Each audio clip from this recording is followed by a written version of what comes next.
Nous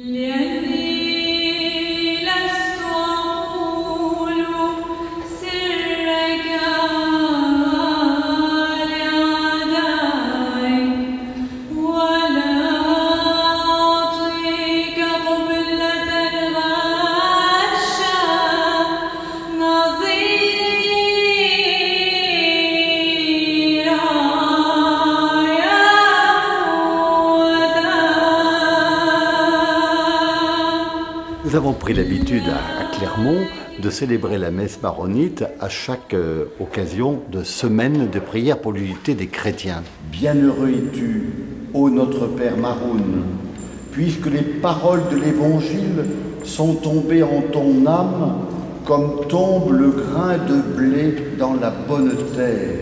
Saint Maroun, c'est un saint qui est au IVe siècle, qui a rencontré le Christ, qui est devenu prêtre, et qui a eu une vie qui a donné sa spiritualité à cette église maronite. Cette vie, c'était une vie un peu de moine d'aujourd'hui ou d'ermite. Après avoir été à l'écoute de cette parole, il est allé en ville annoncer la parole.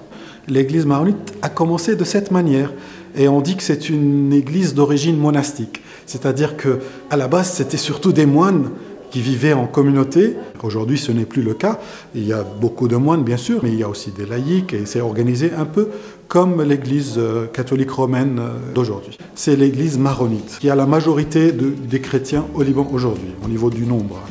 On a aussi une éparchie, un diocèse, qui couvre toute la France, avec un évêque. C'est comme ça que moi je suis venu ici à Clermont. C'est parce que l'évêque m'a envoyé célébrer la messe et pour essayer de transmettre aussi notre tradition maronite, notre liturgie à ces maronites qui sont à Clermont-Ferrand. Je crois que pour annoncer l'évangile du Christ, il ne faut pas toujours se retrouver entre gens qui pensent comme nous, qui chantent comme nous, qui prient comme nous, mais de s'ouvrir à des frères qui sont différents de nous, mais qui se tournent vers le même Seigneur.